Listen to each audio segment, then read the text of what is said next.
All right, man. You know it's a series when they start trading blowouts with each other. We'll get into the specifics, but the big stuff here is the Spurs did a better job of not leaving OKC's role players wide open for three because they adjusted the aggressiveness on Shea. He is still seeing more than one guy sometimes, but when he does, it's not a double team above the three-point line. It's more so like within the three-point line, quick stunts at him. If the help is coming, maybe it's like coming from behind him, whatever, stuff like that. The role players still got some threes up. I mean, Jay Will took 7, McCain took 5, Wiggins took 4, Kenny Hustle took 4. Threes, I mean, but they were 18% from outside. And if I were to go back and look at every one of those threes, I'm sure there are some that look better now than what it felt like in the moment of their offense just really being in the mud.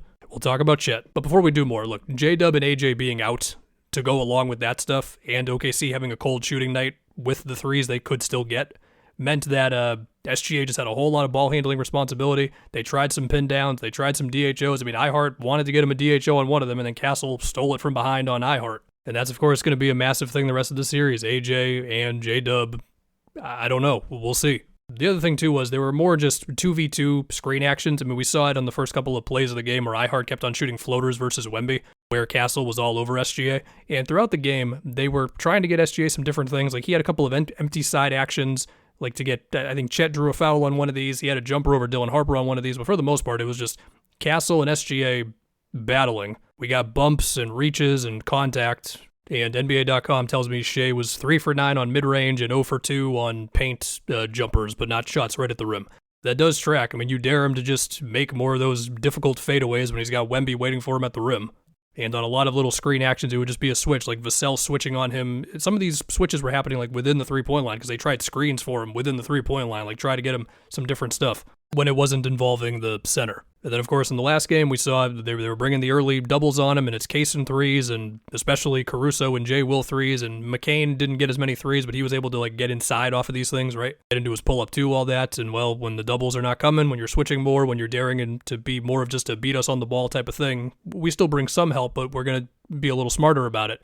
A lot of that stuff just got turned off, and even still, they got to like 30-something three-point attempts. I mean, I remember like De'Aaron Fox helping what I felt like was something that was reminiscent of the last game, like a little too early, a little too aggressively off of Jay Will in the corner.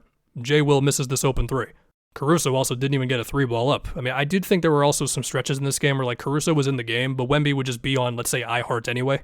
And so, okay, if J-Dub and AJ are not back, what do the Thunder do? Now, they can shoot better from three just because. And Shea is going to have to be better. He's going to have to just make more of these tough mid-rangers. We know he can do it. It's either that or he takes more threes than he would truly like to be comfortable with, but we know he can knock those down. Or he finds a way to just get like 2 or 3 more shots at the rim with Wemby somewhere. But also, it's going to have to be Chet, man. I mean, I think to open up the third quarter of this game, he lost the ball twice in a row, or almost in a row, being guarded by Castle. And he can get some buckets in the flow of the game, and he can get some putbacks when Wemby contests somebody or whatever, but he's going to have to be able to beat some switches. He's going to have to drive into somebody. He's going to have to finish with Wemby in the vicinity somewhere. I mean, we've seen in this series that him on the floor at the same time as Cornette can just put Cornette in hell, pretty much because the floor is just so spaced out against him, so that's always going to be in Daigneault's back pocket, but tonight was just a total win for the Spurs, man. I haven't even gotten to Wemby yet, where we saw some more, like, just more random screen actions to get him going, like some more early pick and rolls with Castle and possessions, where that was that one finish he had through iHeart, and I forget who the other defender was. A really good like horn set between, it was him, I don't remember the other screener, I'm just going to say it was Champagny, I'm probably wrong. And then that one didn't work initially, so then he ran a second screen with Castle as bodies were still moving to get downhill. Of course, there was the half-court shot, which was insane. A face-up jumper on iHeart that was at least like around the free throw line as opposed to a three ball. And of course, just a lot of like flow of the game stuff, driving on Chet. I mean, with how bad OKC's offense was today, you were just going to find a lot of flow of the game opportunities to score. At least Wemby was. I mean, the Spurs overall didn't have an amazing offensive game. And the one thing you can say to yourself if you're OKC is ever since they moved their bigs onto Wemby, you're still getting these possessions sometimes where he's got iHeart or Jay Will or Chet in front of him where he takes a moment to be like, okay, what is my move right now? And he's still scoring, don't get me wrong. I mean, his averages for the series are great, but it's not as automatic as when he had the little guys on him in game one, right? Where it's just, give me the ball down here, they can't deal with me. Even if Caruso and J-Dub were still fighting like crazy in game one on those plays. So we got the big stuff out of the way. To talk about Fox as well as Harper some. So Harper had that great game one. The game 2, he was rolling, and then he got hurt. And then since then, it has felt like Harper's been a little bit more of like ball handling relief and just giving as much energy as he can defensively. Like, he had a stretch in this game where he was denying SGA off the ball. And then in the case of Fox, to be honest, I actually remember Fox defensively the most in this game, whether it was him also having some of those possessions guarding SGA around the free throw line, and then this one really good defensive possession where like Fox and Wemby pretty much doubled SGA. This was one of the rare times when he saw 2, but it was within the 3-point line again, not above the 3-point line. It was on the side of the floor. They got the ball out of his hands, and then Wemby got back to the rim, and then he's cutting off like a Case and Wallace drive or something. Wemby just does that defensively. Offensively with Fox, to be honest, I'd have to go back and look at all of his shots and assists, but being able to at least get downhill and make the next pass at least keeps the machine moving. I was more so fixated on the Spurs defense versus the Thunder's offense in this game. He did have 10 rebounds. That's huge. But as we go back to OKC for a Game 5, we just got to wonder about the Thunder's half-court offense. Like, they will shoot better from 3. Shea, he was 6 for 15 today, which technically is better than the 6 for 17 in the last game. But in the last game, the passing was such a big deal out of the doubles that like his offensive game overall was still a big positive to me. And he did also get some more trips to the line. But I think the Spurs are going to stick with this different type of defense against him. Like, he'll still see bodies, but it's not going to be doubles above the 3-point line, like I keep saying.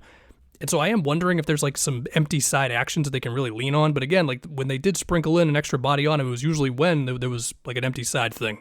So I don't know. It'll be interesting, but OKC's, they'll find something. Will it be relying on iHeart to make 4 floaters in the first like 2 minutes of the game again? I don't know.